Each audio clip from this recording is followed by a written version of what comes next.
Hello hello hello hello. तो फिर से आप लोग का स्वागत है इस चैनल पे। आज हम लोग प्रकाश चैप्टर में आगे पढ़ेंगे। प्रकाश का परावर्तन तक हम लोग पढ़ लिए थे। एक बार शॉर्ट रिवीजन करते हैं। सबसे पहले हम लोग पढ़े थे प्रकाश किसे कहते हैं और प्रकाश के बारे में।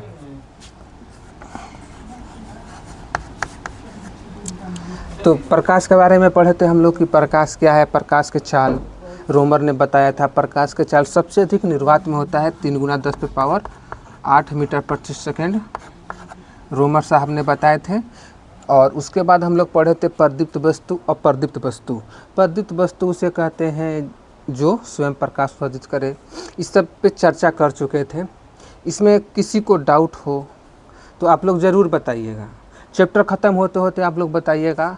और मुश्किल से आज गोलीय दर्पण पढ़ेंगे, अपवर्तन, वर्ण विक्षेपण, प्रकीर्णन और उसके बाद मानव नेत्र। उसके बाद यह चैप्टर ख़त्म होगा तो हम लोग विद्युत धारा शुरू करेंगे। तो बहुत आसानी से और आसान भाषा में हम लोग सीखेंगे। यहाँ पर हम लोग का मेन मकसद होगा सीखना, ना कि चैप्टर ख़त्म कर दें और आप लोग का भी पूरा ख़त्म हो जाए, वो नहीं। हम लोग का मेन मकसद होगा सीखना। तो आज हम लोग सबसे पहले छोटा सा एक बार देखते हैं समतल दर्पण। फटाक से शॉर्ट रिवीजन। समतल दर्पण में देखते थे जितना दूरी पर वस्तु है उतना दूरी पर प्रतिबिंब बनता था। हम लोग देख चुके हैं ये सब। इस सब में किसी को डाउट नहीं। पूरा h/2 अगर दर्पण रहेगा तो हम पूरा अपना हाइट देख लेंगे। हाइट का आधा होना चाहिए। v वेग से दौड़ेंगे तो 2v वेग से, थीटा से घूमेंगे तो 2θ। आभासी सीधा और वस्तु के बराबर, और पास से उल्टा, दायां बायां बायां दायां, ये सब हम लोग चर्चा कर चुके थे। और इसका एक सबसे मोस्ट इम्पोर्टेंट क्वेश्चन आप लोग बताइए, समतल दर्पण से जो पूछेगा, यदि दो समतल दर्पण के बीच में कितने प्रतिबिंब बनेंगे? दो समतल दर्पण के बीच में तो अनंत प्रतिबिंब बनेंगे। दो समतल दर्पण के बीच में कितने प्रतिबिंब? अनंत प्रतिबिंब। ये क्वेश्चन पूछता है। और समतल दर्पण से और क्या क्वेश्चन पूछ सकता है? चलिए ठीक है। और थीटा यदि 60 डिग्री है तो इमेज की संख्या बताएं। पिछले क्लास में होमवर्क दिए थे, बहुत लोगों का कमेंट में आया हुआ है आंसर। जो दिए हैं बहुत बहुत धन्यवाद, और जो नहीं दिए हैं कृपया देने का कोशिश करें। चुपचाप खाली मोबाइल नहीं देखना है, आंसर भी देना है, नोट्स भी बनाना है। कोई दिक्कत हो नोट्स बनाने में तो बताना भी है, ठीक है। तो उसके बाद हम लोग देखे थे प्रकाश के परावर्तन। प्रकाश के परावर्तन के कितने नियम हैं आप लोग को पता है? प्रकाश के परावर्तन में देखे थे, ये सतह चमकीले सतह, प्रकाश प्रकाश किरण आई और उस दिशा में लौट गई। इस घटना के प्रकाश के परावर्तन बोलते थे। ये होता था आपतन कोण, ये परावर्तन कोण, ये सतह हो गया। आने वाली किरण को आपतित किरण बोलते थे। ये सब तो हो गया है। इसको बोलते हैं परावर्तित किरण। ये सब हो गया था। इसको बोलते हैं परावर्तन कोण। इसको बोलते थे आपतन कोण।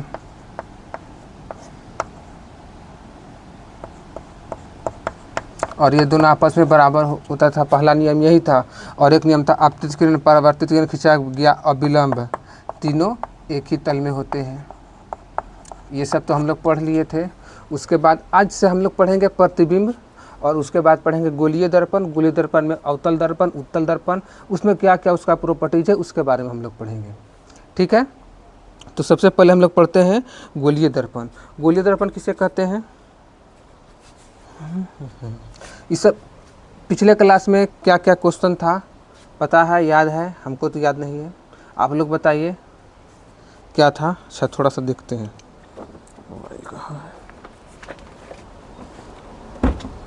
पिछले क्लास का वीडियो देखते हैं, उसमें क्या क्या क्वेश्चन था। आप लोग भी बताइए क्या था क्वेश्चन।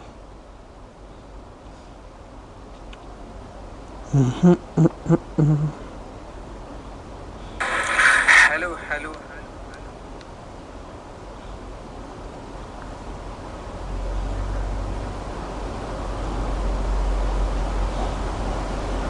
क्वेश्चन नंबर था, यदि थीटा का मान 40 डिग्री है, यदि थीटा का मान 40 डिग्री है तो प्रतिबिंब की संख्या कितना।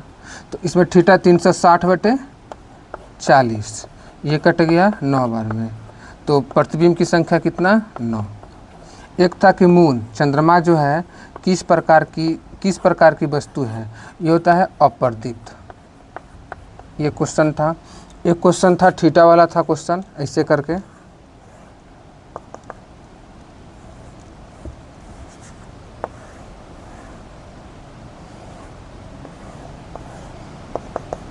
यदि इसका मान 30 डिग्री है तो इसका मान पूछे, तो इसी तरह का कोई क्वेश्चन था। ये सब क्वेश्चन था, तो ये सब कुछ लोग बनाकर भेजे हैं, बाकी बात जो नहीं भेजे हैं वो लोग बनाकर भेजिए कमेंट में, इससे लगेगा कि आप लोग तैयारी कर रहे हैं। कोई बच्चा लोग भेजा है बनाकर। 10th में पढ़ाई आसान है, सब पढ़ाई आसान है, बस मेहनत करना है आप लोग को, ठीक है। अब देखते हैं गोलीय दर्पण।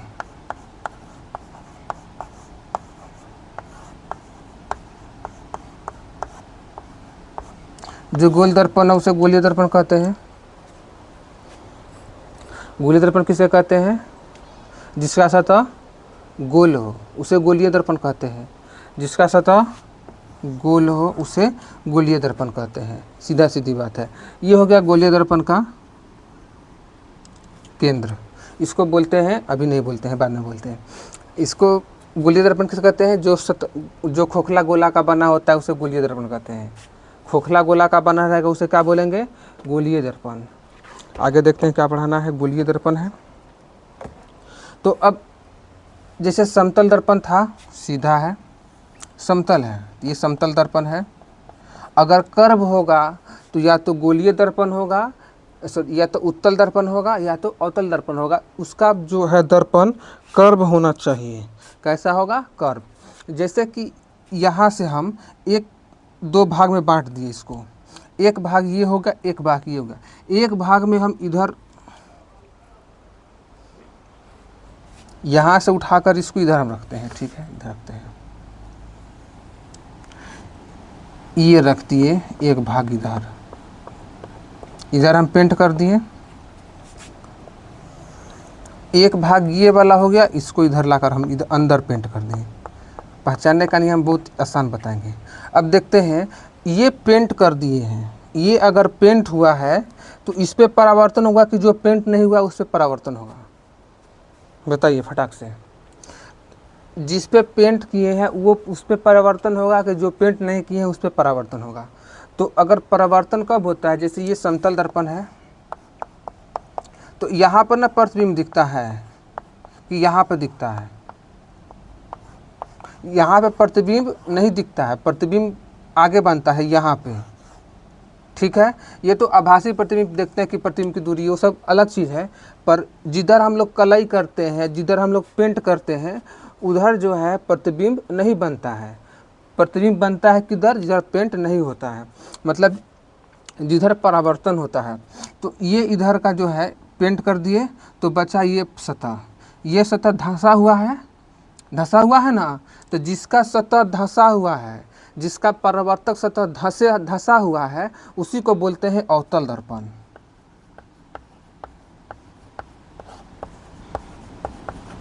और जिसका परावर्तक सतह उठा हुआ है, उत्तल, जिसका उठल है, उत्तल।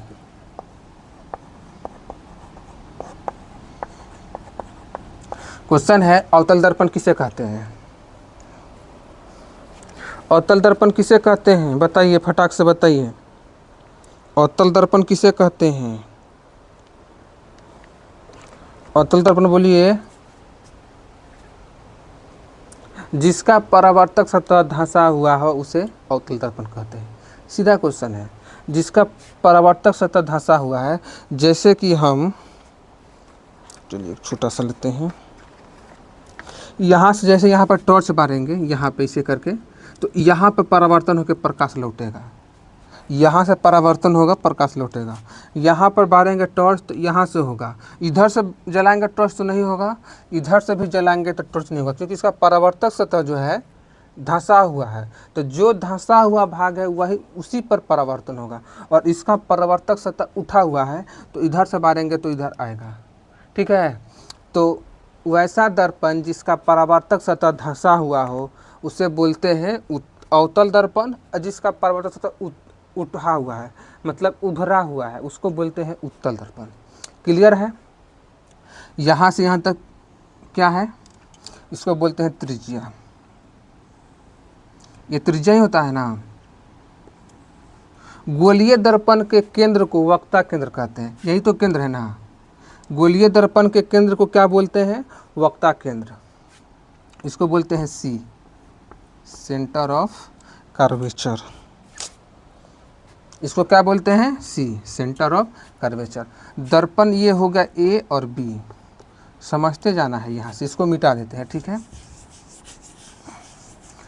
गोलीय दर्पण वह खोखला गोला का भाग जिसका जो है गोल गोल होता है, जो गोल होता है गोलीय दर्पण, सीधा याद रखना है। वो अंदर से क्या होता है? खोखला होता है।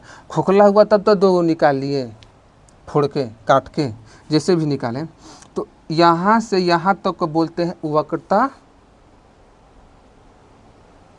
त्रिज्या। गोलीय दर्पण के केंद्र को वक्रता केंद्र, क्लियर होना चाहिए। गोलीय दर्पण के केंद्र को वक्ता केंद्र, इसको बोलते हैं दर्पण के मध्य बिंदु को ध्रुव बोलते हैं। दर्पण के मध्य बिंदु को क्या बोलते हैं? ध्रुव बोलते हैं। दर्पण के मध्य बिंदु को क्या बोलते हैं? ध्रुव बोलते हैं। इसको क्या बोलते हैं? वक्रता केंद्र।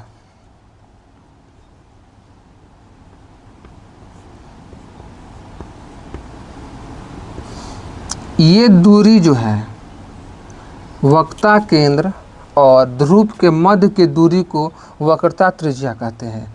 ये जो दूरी है इसी को बोलते हैं आर, रेडियस ऑफ कर्वेचर, वक्ता त्रिज्या। बात को क्लियर कीजिएगा। सबसे पहले गोलीय दर्पण के मध्य बिंदु को, मतलब ये था गोलीय दर्पण, इसका मध्य बिंदु को बोलते हैं वक्रता केंद्र। क्या बोलते हैं? वक्रता केंद्र। तो ये तो गोलीय दर्पण ही है। ये क्या है? गोलीय दर्पण। जैसे ये गोलीय दर्पण से आलू का सब्जी बनाएंगे तो क्या बोलेंगे? सब्जी खाली कि आलू का सब्जी।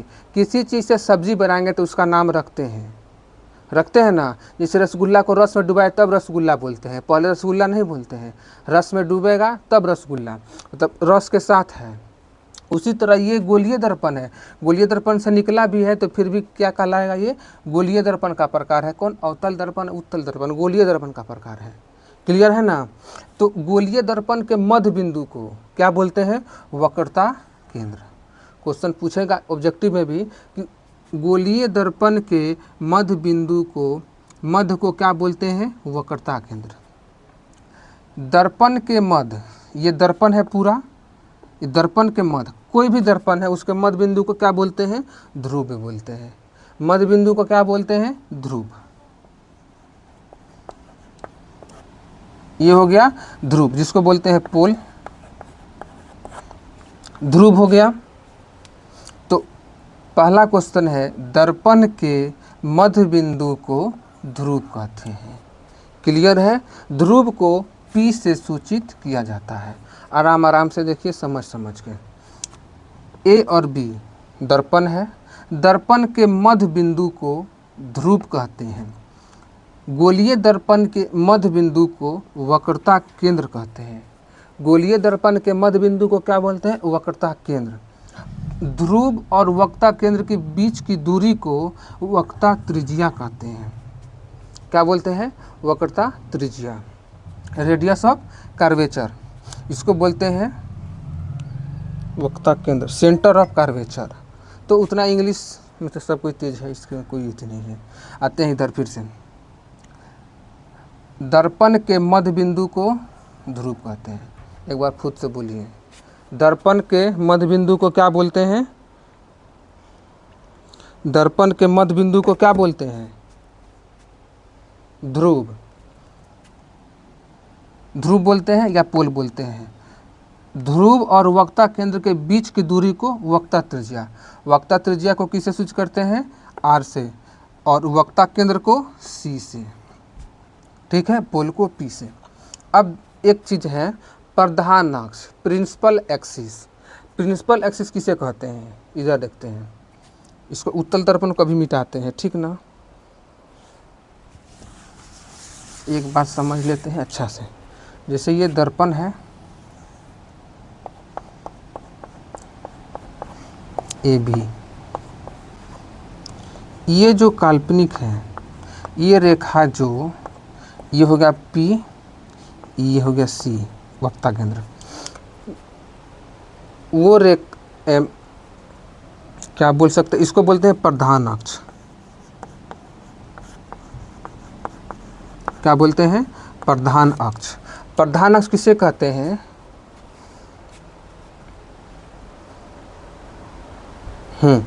वक्ता केंद्र और ध्रुव से गुजरने वाली सीधी रेखा को प्रधान अक्ष कहते हैं।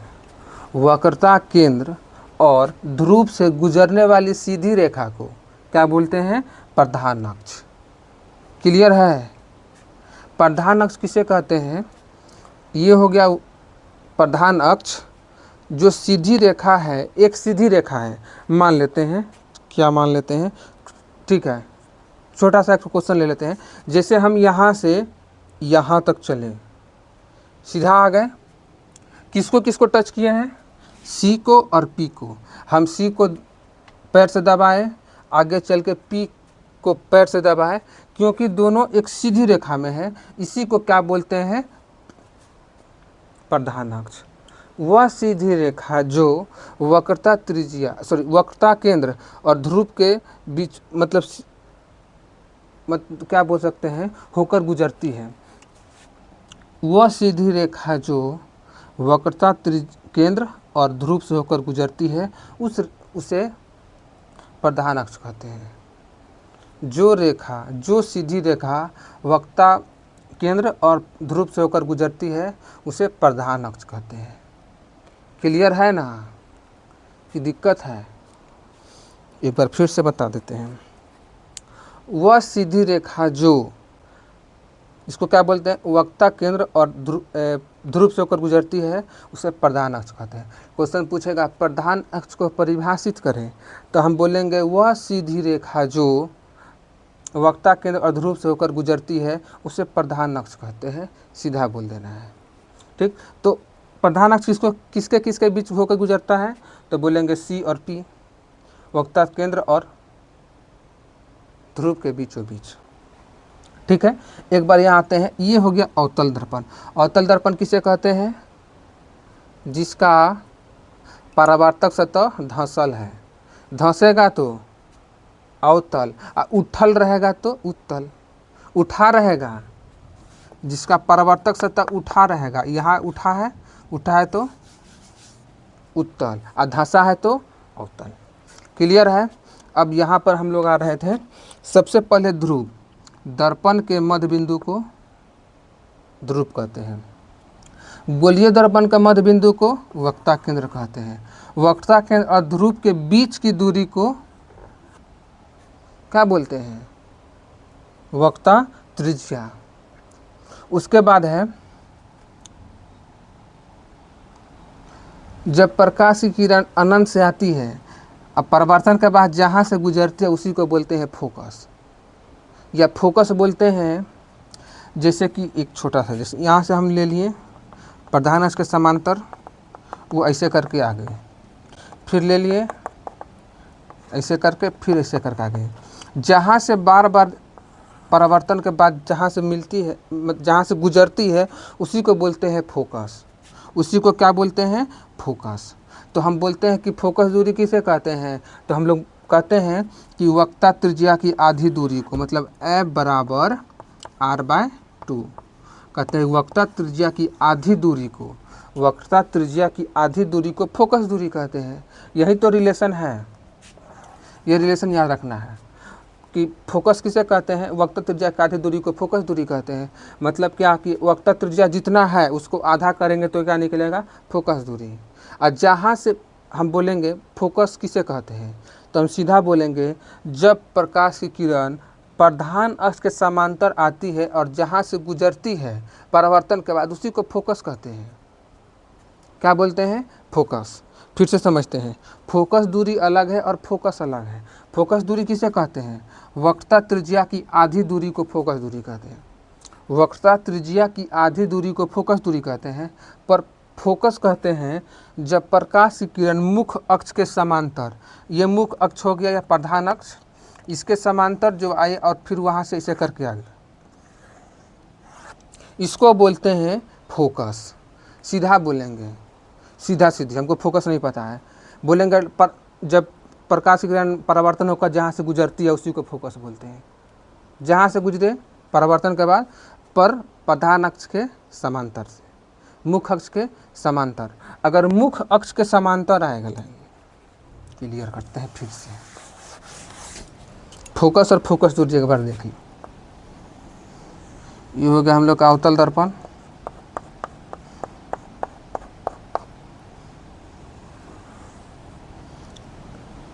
ये हो गया मुख्य अक्ष, इसको बोलते हैं मुख्य अक्ष या प्रधान अक्ष। प्रधान अक्ष, इसको भी बोलते हैं मुख्य अक्ष ही, मुख्य अक्ष प्रधान अक्ष बोल सकते हैं। बोले ना हम प्रधान अक्ष के समांतर, किसके समांतर? प्रधान अक्ष के।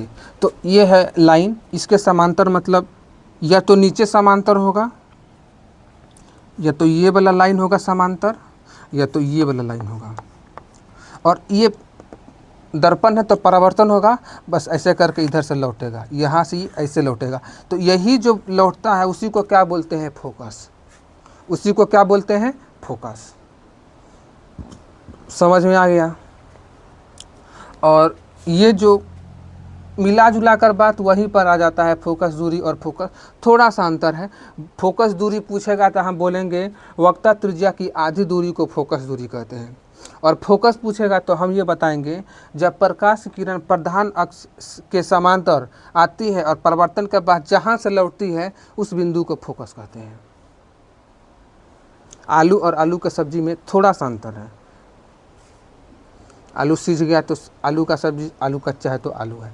तो अगर कच्चा है तो वक्रता फोकस दूरी, और पक गया तो ये फोकस।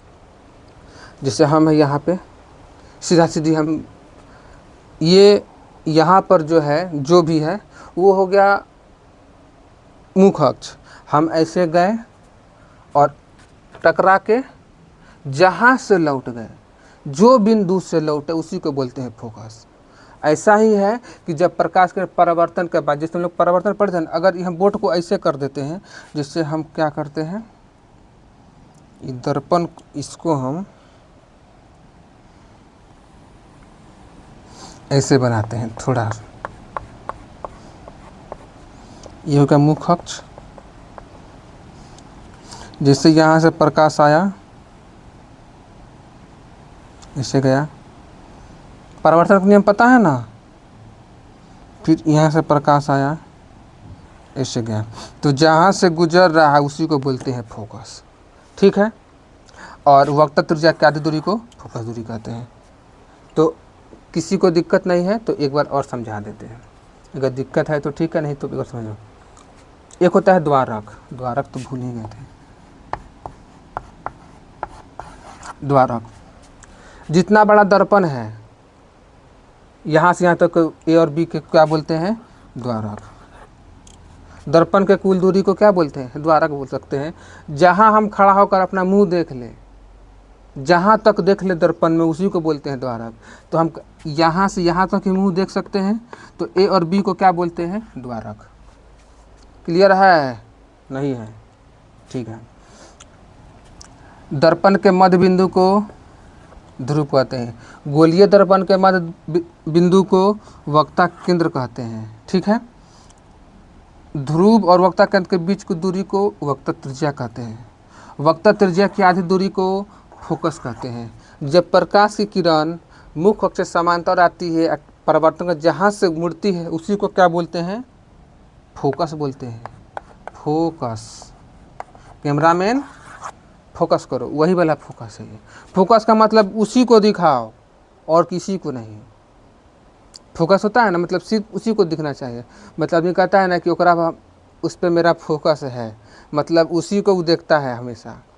तो यही फोकस मतलब कि प्रधान अक्ष के समांतर जो भी किरण आएगी, जो भी किरण पर प्रधान अक्ष के समांतर आना चाहिए, वो कहाँ से गुजरेगी? फोकस से।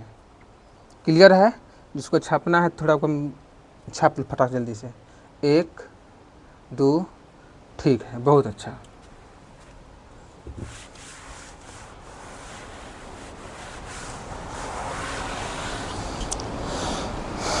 किसी को दिक्कत है?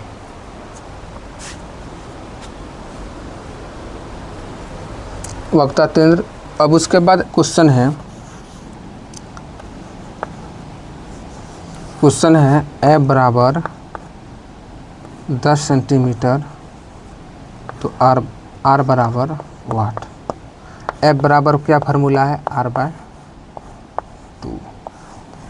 फटाफट बताइए। फोकस दूरी वक्र त्रिज्या की आधी होती है, जल्दी से बताइए। देखते हैं कैमरा में कैसा आ रहा है, फोटो ठीक ठाक आ रहा।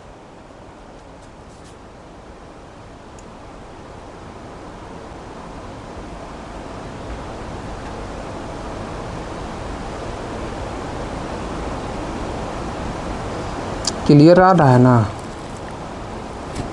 बंद हो गया था।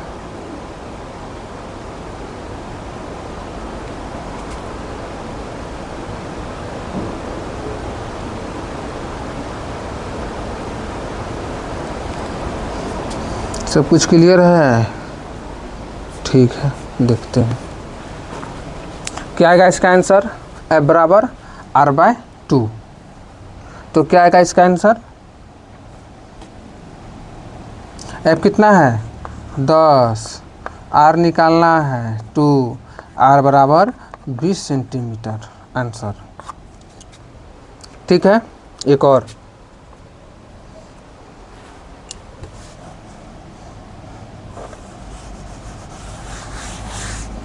इस बार R बराबर 40 सेंटीमीटर। कोई दिक्कत नहीं, छोटी बड़ी इसमें चलेगा। R बराबर 40 सेंटीमीटर तो F बराबर बताना है, जल्दी से बताइए। तब उसके बाद हम लोग देखते हैं प्रतिबिंब कहाँ पर रखने पर कहाँ बनता है, जल्दी से बताइए क्लास।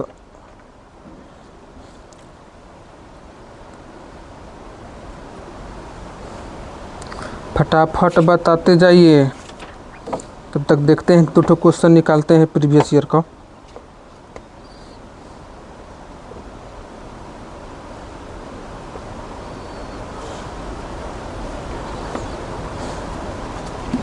एक 2 क्वेश्चन बताइए तो प्रीवियस ईयर का देखते हैं, अगर मिलता है तो।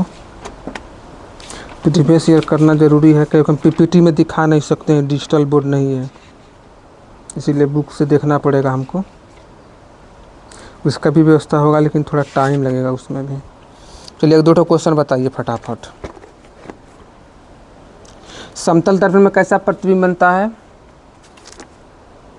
समतल दर्पण में बताइए।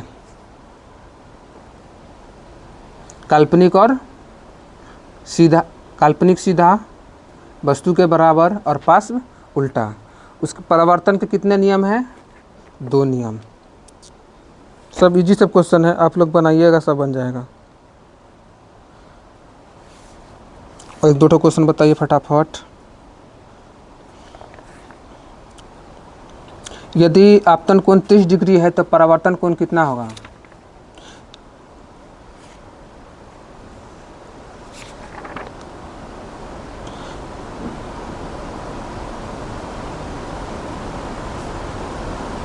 फटाक से बताइए।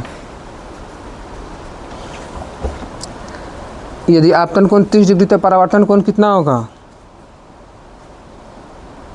बताना तो पड़ेगा, नहीं तो AI वाला पढ़ाने लगेंगे हम।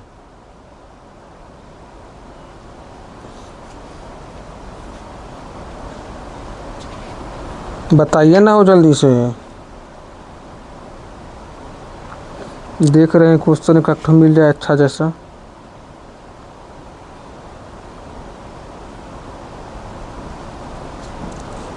उत्तल दर्पण,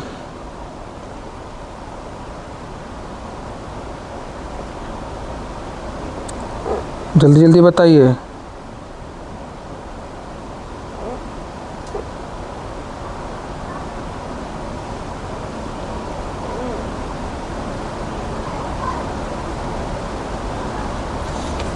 हो गया। आपतन कोण, तेज विरुद्ध परावर्तन कोण ना। तो ये गोलीय दर्पण क्लियर है। गोलीय दर्पण अगर क्लियर है तब हम चलते हैं अवतल दर्पण में प्रतिबिंब कैसा बनता है। सबसे पहले हम जानते हैं प्रतिबिंब। प्रतिबिंब कितने प्रकार के होते हैं? 2 प्रकार के। प्रतिबिंब कितने प्रकार के? 2 प्रकार के। प्रतिबिंब कितने प्रकार के? 2। काल्पनिक प्रतिबिंब, और इसका आंसर कितना आया? F बराबर कितना है? निकालना है R40। तो F बराबर R/2। R का मान कितना है? 40। 2 आंसर 20 सेंटीमीटर। ये क्वेश्चन आता है, रिलेशन भी पूछता है, तो इसको हम यहाँ करेंगे तो R बराबर क्या होगा? 2F। ये भी याद रखना है। वीडियो बन रहा है कि नहीं बन रहा है जी?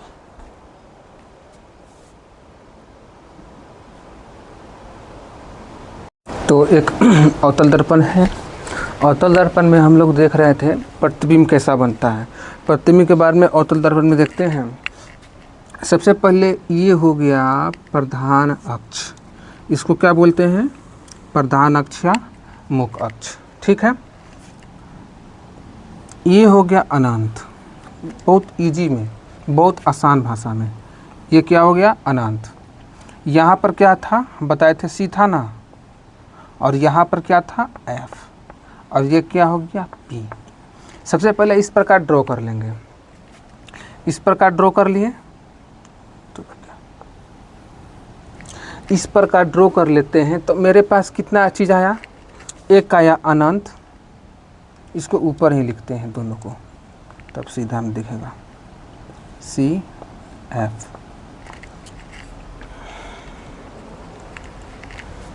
ये हो गया, पहला हो गया अनंत, एक अनंत। C अनंत के बीच में 2 हो गया, C पर एक 3 हो गया, CF के बीच में एक 4 हो गया, F पर रखे तो 5 हो गया, और F और P के बीच में रखे तो 6 हो गया। तो यहाँ पर कुल टोटल 6 केस आएंगे। कितने केस आएंगे? 6 केस आएंगे। तो 6 को ऐसे करेंगे हम लोग। कैसे करेंगे? ऐसे।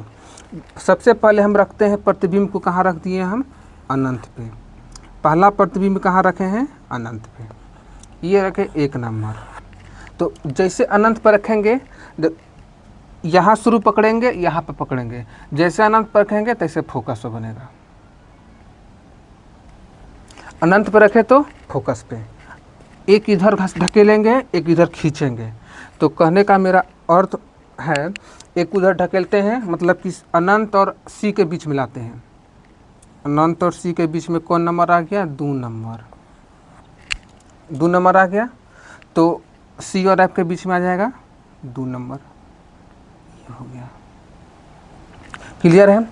फिर घसकाएंगे तो किस पे जाएगा? C पे। यह बगल में C, सॉरी यहीं पर लिखते हैं। किस पे रखें हम? C पे। C पे रखें तो एक इधर घसाए, एक यहाँ से घसाएंगे तो बनेगा यहाँ पे। C पे रखे तो कहाँ बना? C पे। फिर आगे बढ़ते हैं, कहाँ रख रहे हैं? ये हो गया 3 नंबर, ये हो गया 3 नंबर। फिर रखते हैं C और F के बीच में, यहाँ रख दिए C F के बीच में, नंबर 4। तो कहाँ बनेगा? अनंत और C के बीच में। क्लियर है? नंबर 4। फिर हम लोग रख दिए कहाँ? F पे। कहाँ रखे हैं?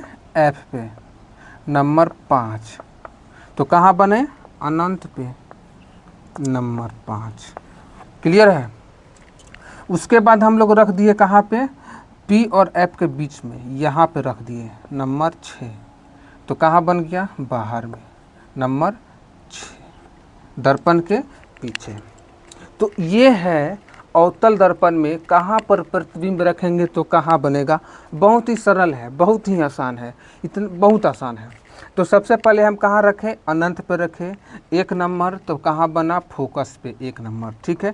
तो क्वेश्चन पूछेगा अवतल दर्पण में प्रतिबिंब को अगर अनंत पे रखते, सॉरी वस्तु को अगर अनंत पे रखते हैं तो प्रतिबिंब कहाँ बनेगा?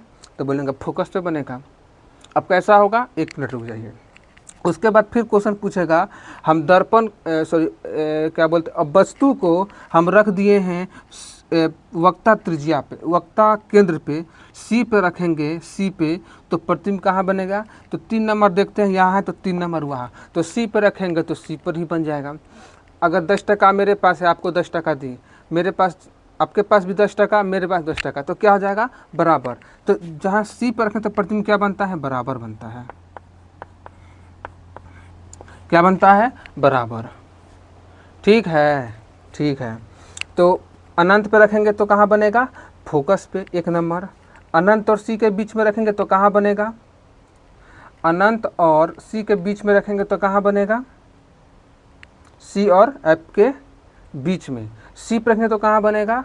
सी पर ही बनेगा। सी पे रखेंगे तो कहाँ बनेगा? सी पे। सी और एफ के बीच में रखेंगे, एक घर इधर घसकाएंगे, एक घर इधर घसकाएंगे, इधर घसकते जाएंगे और इधर घसकते आएंगे। कहने का अर्थ ये है, एक छोटा सा रफली देखते हैं। ये हो गया अवतल दर्पण, एक यहाँ रखेंगे, सॉरी यहाँ पर बना देते हैं पहले सी एफ। ये अनंत हो गया, ये सी हो गया, ये बिंदु को सी कर देते हैं, इसको एफ कर देते हैं। अनंत पे रखें, फोकस पे बन गया। अनंत और सी के बीच में रखें तो इधर घसकाएंगे, इधर जाएंगे और इधर घसकाएंगे, इधर घसकाएं तो यहाँ भी घसकाएं। सी पर रखें तो इधर भी घसकाएं, यहाँ रखें तो यहाँ बनेगा, यहाँ रखेंगे तो यहाँ बनेगा, यहाँ रखेंगे तो यहाँ बनेगा। किसी को दिक्कत है? बहुत ही छोटा सा जुगाड़ है, अच्छा लगे तो ठीक है, और नहीं लगे तो लगना चाहिए। तो अब देखते हैं प्रतिबिंब कैसा कैसा बनेगा। तो क्वेश्चन पूछेगा, अवतल दर्पण में वस्तु को कहाँ रखें कि प्रतिबिंब बराबर मिले? बोलेंगे सी पर रखेंगे तो सी पर बनेगा, मतलब बराबर बनेगा। ठीक है। यहाँ पर जो प्रतिबिंब बनेगा इधर, यहाँ पे, यहाँ बनेगा छोटा, और ये जो दो गो है ये बनेगा बड़ा, और ये सभी प्रतिबिंबों को वास्तविक, रियल प्रतिबिंब क्या बनेगा? Real image. दर्पण के पीछे जो बनेगा वो बनेगा काल्पनिक, ये बनेगा आभासी। आभासी बोले तो काल्पनिक,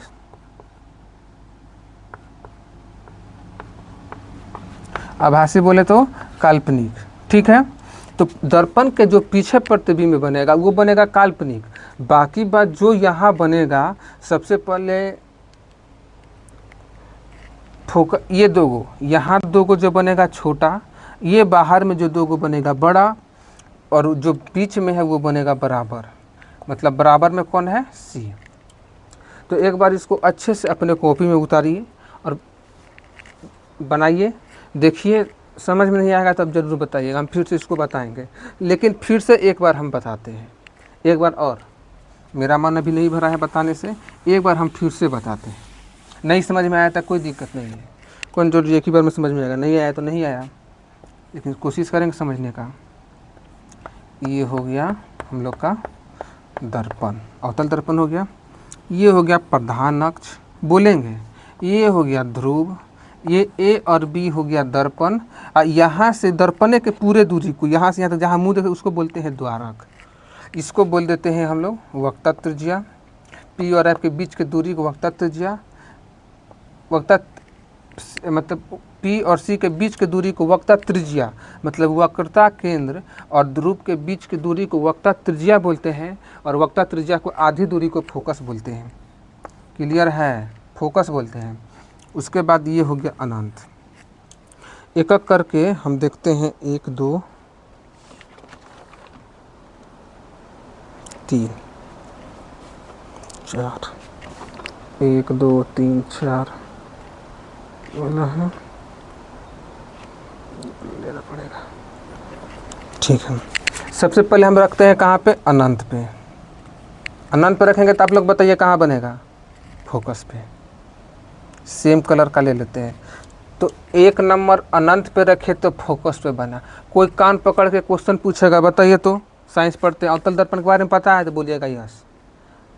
अवतल दर्पण में अगर प्रतिबिंब अनंत पे रखेंगे फोकस पे, फोकस पे रखेंगे अनंत पे, स्वाहा। अनंत पे रखेंगे फोकस पे, फोकस पे रखेंगे अनंत पे। जाइए, क्लियर है? ये क्वेश्चन क्लियर है। नंबर 2 कहाँ रख दिए हम, सी और एफ के बीच में, सी और एफ के बीच में 2 नंबर रखें। देखो गाड़ी ऊपर से जाएगा और नीचे से आएगा, तो ऊपर से जा रहा है तो नीचे से आएगा तो यहाँ पर आएगा 2 नंबर। अब कोई क्वेश्चन बोलेगा बताइए अवतल दर्पण में जब वस्तु को सी और अनंत और सी के बीच में रखते हैं तो बोलेंगे फिर सी एफ और सी के बीच में बनेगा। तो यहाँ पर 2 नंबर बना, तो यहाँ पे 2 नंबर बना। क्लियर है। फिर पूछेगा नंबर 3 कहाँ रखे हम, सी पे। फिर कहाँ रखे, इधर पढ़ रहा है इधर बढ़ रहा है, सी पर रखे तो सी पे बन गया 3 नंबर। तो कोई क्वेश्चन, पहला क्वेश्चन पूछेगा फोकस तो रखेंगे अनंत पे, ठीक, अनंत और सी के बीच में रखेंगे तो सी और एफ के बीच में, सी पे रखेंगे तो सी पे। जैसे कि हम अब एग्जाम्पल देते हैं, अच्छा जैसे एक कोशिश करते हैं दे एग्जाम्पल,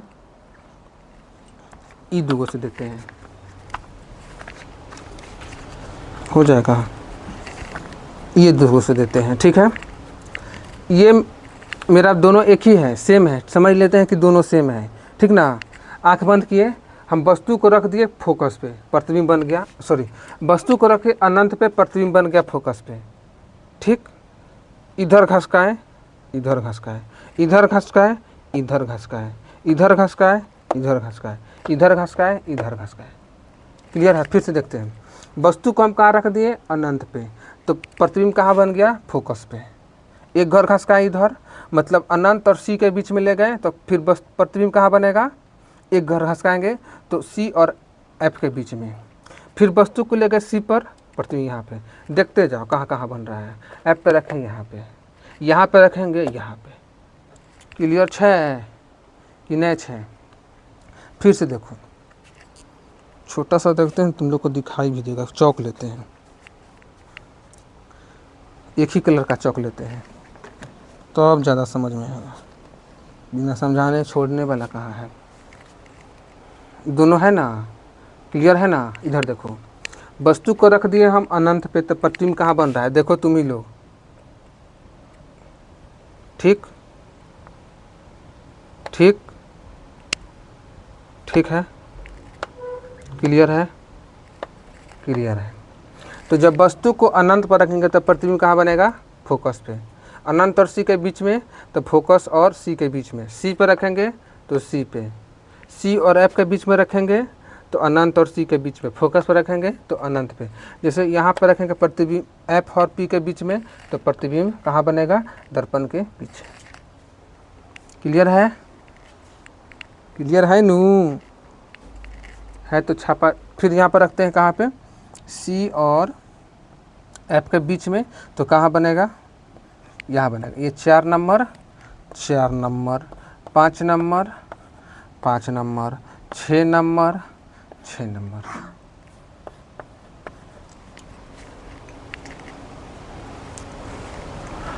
छः नंबर का क्वेश्चन है ये, 6 नंबर का।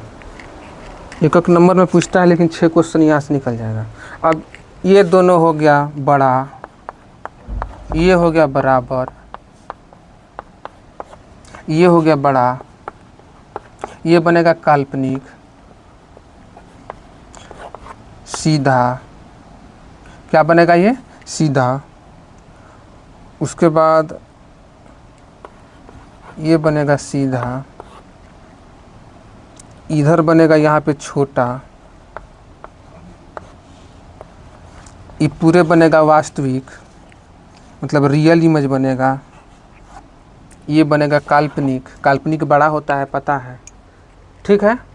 तो एक क्वेश्चन है, छोटा सा क्वेश्चन है, किस दर्पण में छोटा प्रतिबिंब, बड़ा प्रतिबिंब, बराबर प्रतिबिंब बनता है, अवतल दर्पण।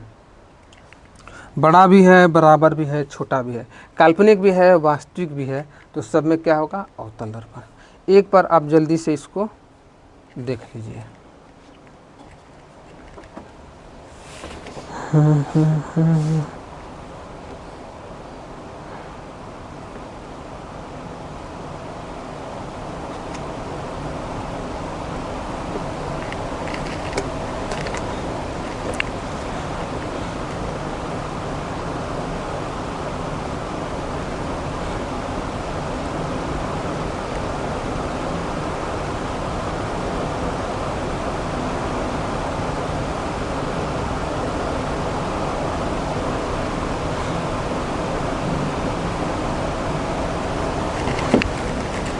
ठीक है।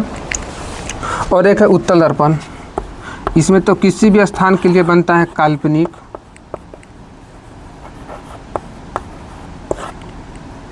छोटा और सीधा, किसी भी स्थान के लिए कहीं पर रखेंगे तो इसी में काल्पनिक बनेगा, सीधा बनेगा और छोटा बनेगा। ठीक है, तो ये है अवतल दर्पण। उत्तल दर्पण में क्या बोलते हैं, अवतल दर्पण उत्तल दर्पण इमेज के बारे में, कहाँ पर रखेंगे तो कहाँ बनेगा, कैसे रखेंगे तो क्या बनेगा, तो ये है। ठीक है, बीच में थोड़ा सा कभी कभी टेक्निकल इशू आ जाता है, अकेले वीडियो शूट करने में थोड़ा दिक्कत होता है, ठीक ना। बहुत जल्द अच्छा स्टूडियो बनेगा। जल्दी जल्दी आप लोग सब्सक्राइबर बढ़ाइए, व्यू बढ़ाइए, सब दोस्तों में शेयर कीजिए। धीरे धीरे पढ़ेंगे, टोटली चीज़ पढ़ेंगे। ये नहीं कि एक ही दिन में ख़त्म कर दें, हम तो कर देंगे ख़त्म पर आपसे पूरे ख़त्म हो जाएगा तो कोई फ़ायदा नहीं है। तो इसमें आराम आराम पढ़ेंगे। तो इसमें अब इमेज इन्फॉर्मेशन, अब देखते हैं रिवीजन कैसे करना है। हो गया,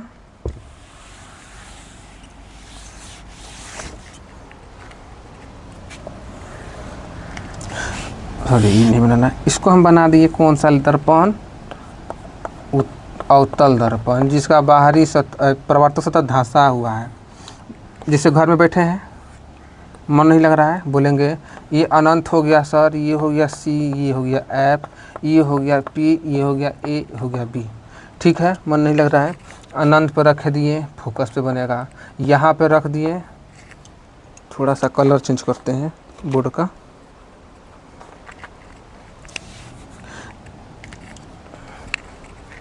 यहाँ पे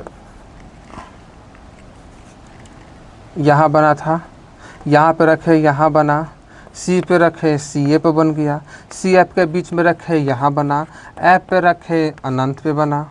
ये दोनों हो गया, बड़ा हो गया, ये छोटा है, ये बराबर है। फिर यहाँ रखे तो यहाँ बन गया, ये काल्पनिक है, वर्चुअल है, आभासी है, बड़ा है, सीधा है, बहुत बड़ा इसको बोल सकते हैं। दर्पण के पीछे है, बहुत बड़ा है, इसको भी बहुत बड़ा बोल सकते हैं, इसको बहुत छोटा भी बोल सकते हैं, पर छोटा जहाँ पर वैसा आएगा ऑप्शन देखा जाएगा। फिर बराबर, क्वेश्चन है सी पे रखेंगे तो कहाँ कैसा बनेगा, बराबर बनेगा। तो ये था अवतल दर्पण। और उत्तल दर्पण में किसी भी जगह के लिए काल्पनिक, सीधा और छोटा। अब इसका थोड़ा सा उपयोग देखते हैं। उपयोग का भी एक कुछ जुगाड़ है, ठीक है। क्या उपयोग अगले कक्षा में पढ़ सकते हैं, इसी में बता दें, ठीक है। उपयोग अगले कक्षा में बताते हैं। तो आज के लिए इतना ही। अगर थोड़ा सा भी दिक्कत हो इस क्लास में तो आप लोग ज़रूर बताइए। तब तक के लिए जय हिंद। मिलते हैं अगले क्लास में। डाउट कमेंट बॉक्स में बोलें, या तो कब अपना नंबर दे देंगे, आप लोग नंबर पे मैसेज करके बताइएगा। जो प्रॉब्लम होगा, आलतू फालतू का मैसेज नहीं करना है। अगर दिक्कत होगा तो पहले कमेंट बॉक्स में दीजिए, उसके बाद फिर अगर ज़्यादा दिक्कत होगा तो फिर हम आपको और सहूलियत देने का कोशिश करेंगे। आप लोग क्वेश्चन बैंक ज़रूर बनाइए अवतल दर्पण से, और जाकर क्वेश्चन उल्टाइए और देखिए वहाँ पे ये वाला क्वेश्चन कहाँ पर रखने पर कहाँ बनेगा, ध्रुव किसे कहते हैं, वक्ता त्रिज्या किसे कहते हैं, सारी क्वेश्चन बन जाएगा। एक क्वेश्चन अब नहीं छूटेगा, अगर जो भी छूटेगा उसको भी निपटा देंगे। तो आज की क्लास में इतना ही। पर एक चीज़ आप लोग सब लोग दोस्तों के पास शेयर कीजिएगा, सब्सक्राइब भी कीजिएगा हो सके तो। और उसके बाद आप लोग कहाँ से वीडियो देखते हैं और अपना नाम ज़रूर कमेंट बॉक्स में लिखेगा। तब तक के लिए जय हिंद। मिलते हैं अगले क्लास में।